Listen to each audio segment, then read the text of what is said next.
No se diga más. Si pensabas que lo último del mercado era una simple anécdota, prepárate. Esto no es un titular cualquiera, es un sacudón financiero, estratégico y emocional que dejó al Barcelona mirando al techo y al Real Madrid con la ceja levantada, todo por un nombre escrito en mayúsculas: Luis Díaz. Hablamos del extremo colombiano que se ganó Anfield y también a muchísimos neutrales. Eléctrico por la izquierda, valiente en el 1 contra 1, con esa forma de encarar que parece un reto personal a cada lateral, y con un gol que quedó marcado en la memoria de cualquiera que lo haya visto. Desde que se instaló como figura mundial, su nombre se volvió fijo en cada verano de rumores, en cada lista de deseos, en cada ahora sí. Lo llamativo no es solo que el Barcelona intentara ir por él, algo que venía sonando con insistencia desde hace meses, porque Deco y el cuerpo técnico lo veían como la pieza capaz de reactivar un ataque que se había vuelto previsible. Lo realmente delicado es cómo esa aspiración terminó convertida en un bloqueo, en una fricción que, de rebote, llegó a condicionar lecturas y posibles movimientos alrededor del Real Madrid.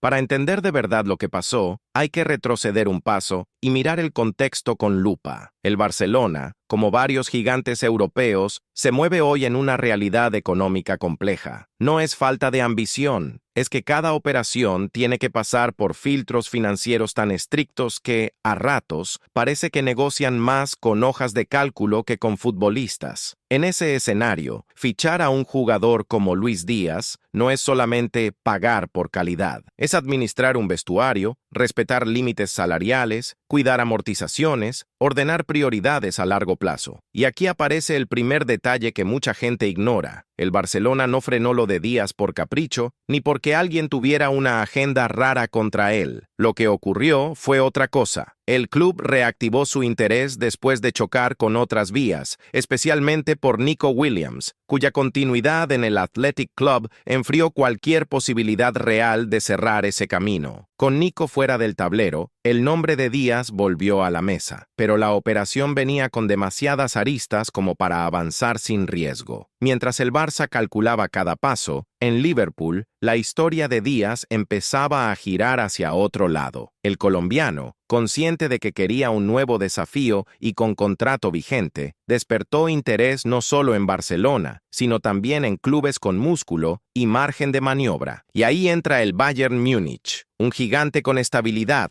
poder económico y un proyecto que encajaba con lo que buscaba el jugador. En medio de ese movimiento, el relato se aceleró hasta el punto que, según esta versión de los hechos, el fichaje terminó concretándose. Luis Díaz ya firmó por el Bayern, Alemania, no España, y con eso, el tablero cambió completo. A simple vista, podría parecer solo otra crónica de traspasos. Se intentó, no se pudo, se fue a otro. Pero las implicaciones van mucho más allá de un sí o un no de redes sociales. Cuando el Barcelona no pudo empujar la operación con Liverpool, se topó con dos muros a la vez: el coste total y la dificultad real de inscribir al jugador sin comprometer otras piezas del plan. Conviene decirlo sin rodeos. No fue que el Barça se negara por orgullo, fue que, en términos prácticos, no tenía el margen suficiente para integrar a Díaz sin poner en riesgo otras operaciones o, peor, la estabilidad del club. En el fútbol moderno, querer no alcanza. Hay que poder pagar, sí, pero sobre todo, hay que poder encajar esa compra dentro de un sistema que no se rompa por dentro. Y entonces surge la pregunta: ¿dónde entra el Real Madrid? Porque en Madrid, como corresponde a un club de ese tamaño, siempre miran el mercado con los dos ojos abiertos. Históricamente, cada vez que aparece un atacante élite disponible, el rumor se activa. Y aunque nunca se confirmó de manera oficial un movimiento directo por Díaz, en distintos debates se instaló la idea de que, si el Barcelona fallaba, el Madrid podía tantear el terreno o incluso colarse con una propuesta alternativa. Lo que pasa ahora es simple y contundente. Con Luis Díaz ya en el Bayern, ese escenario se evapora. Se cierra una puerta que algunos medios llegaron a pintar como posible, incluso como tentadora. Pero no te equivoques, lo que está en juego aquí no es solo un jugador que no llegó, es una decisión de estrategia deportiva, de gestión económica y de ambición con límites claros. El Barcelona apuntó alto, movió el mercado, obligó a otros clubes a ajustar planes y puso nerviosos a rivales mientras los rumores cruzaban Europa de punta a punta. Y al final no lo cerró, no por falta de deseo, sino por la realidad cruda de este negocio. En la élite, fichar no es solo ganar una subasta, es sostener un equilibrio interno que no se derrumbe al mes siguiente. El caso Luis Díaz deja una enseñanza enorme para cualquiera que habla de fichajes como si fueran compras rápidas. Los grandes clubes compiten en el césped, sí, pero también en despachos, en contabilidad, en marketing, en planificación a 5 años. Lo que parecía una solución directa para potenciar un ataque, terminó siendo un ejercicio de malabarismo financiero que acabó beneficiando a un tercero. El Bayern Múnich, que leyó el momento, se movió con determinación y ejecutó mejor la jugada. Piensa en esto un segundo. El Barcelona, con su historia de hazañas, con su ADN ofensivo y una afición acostumbrada a noches épicas, hoy se ve obligado a negociar con cautela, a poner por delante la estabilidad del futuro sobre la gloria inmediata. Eso no es debilidad, es madurez. Y aunque algunos tabloides se empeñen en venderlo como fracaso, la verdad es que una dirección deportiva responsable también se demuestra cuando se sabe frenar. Mientras tanto, el Real Madrid observa, no con desprecio ni con soberbia, sino con la frialdad calculadora de un club que entiende que en el ajedrez del mercado se pierde una pieza aquí y se gana otra allá. Lo clave es no dinamitar tu estructura por una jugada arriesgada, porque a veces la victoria real no está en firmar al nombre más mediático, sino en saber cuándo no hacerlo. Y si ya te estás armando teorías, alineaciones secretas y conspiraciones de serie, detente un instante. Suscríbete, porque esta historia tiene capas. En el fútbol moderno, cada silencio, cada demora y cada no se pudo lleva implicaciones que no caben en un resumen de un minuto. Quizá Luis Díaz nunca fue una pieza que el Barcelona pudiera permitirse de verdad. O quizá fue una pieza que el Barça no debió perseguir con tanta insistencia, dadas sus restricciones. Pero lo cierto es que su destino terminó en Alemania, y eso modifica el paisaje competitivo, para la Liga, para Europa, y sí, también para el Real Madrid.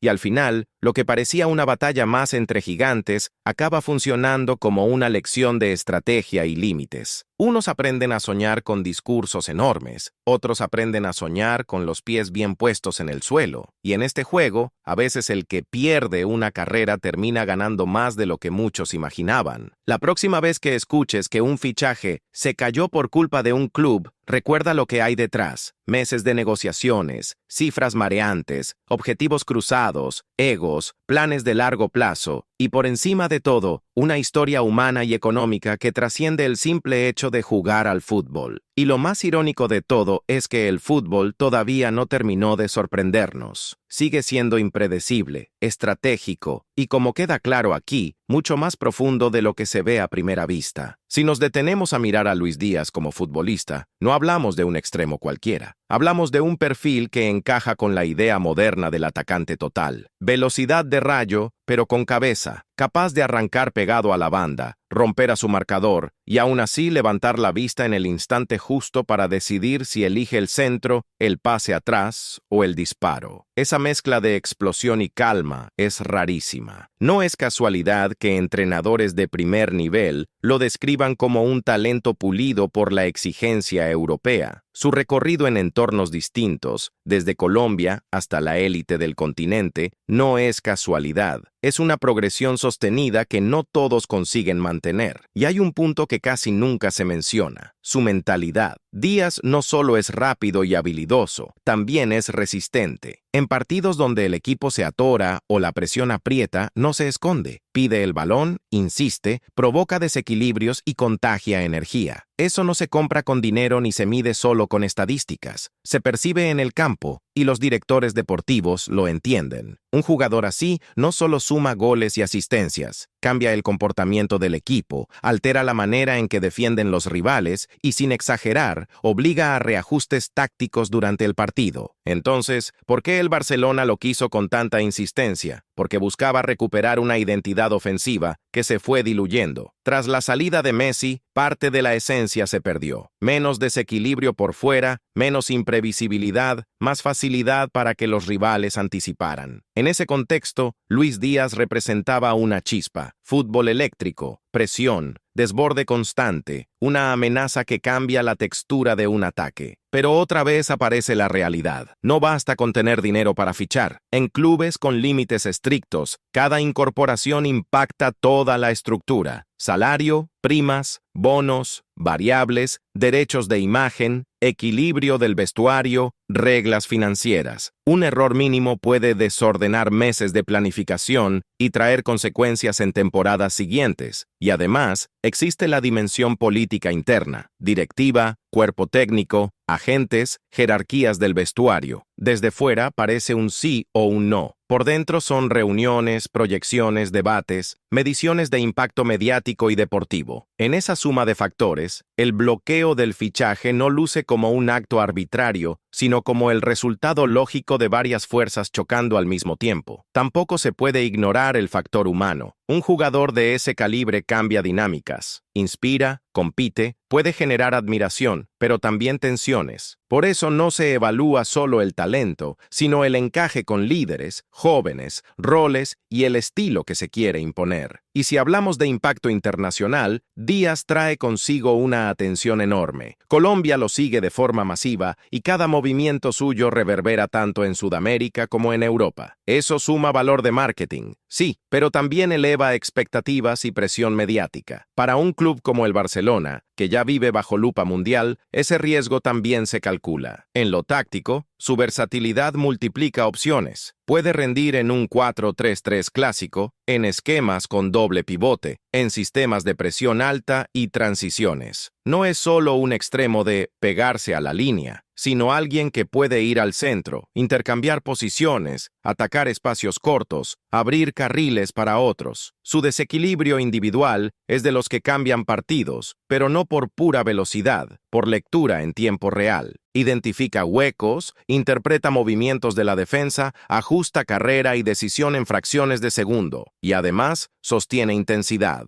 No es de 20 minutos, es de 90 y a veces más. Eso permite planificar alrededor de él con confianza. A todo eso se suma su presión sin balón, su movilidad constante, su inteligencia para combinar, su capacidad de variar ritmo en espacios reducidos y ese efecto psicológico que provoca en los rivales. Obliga a ayudas, genera faltas, abre espacios, fuerza ajustes. Por eso su nombre se volvió una obsesión para ciertos sectores. No era un extremo más. Era la promesa de recuperar una amenaza que altera el partido incluso cuando no marca. Y por eso, también, su salida a Alemania no es un simple cambio de camiseta, es un movimiento que reordena expectativas, planes y narrativas en toda la élite. En resumen, esta historia no va solo de quién fichó a quién, va de cómo se toman decisiones cuando la ambición choca con límites reales. Va de cómo un club aprende a decir hasta aquí para no romperse por dentro. Y va de cómo, en el fútbol moderno, el movimiento más importante a veces no es el que haces, sino el que decides no hacer.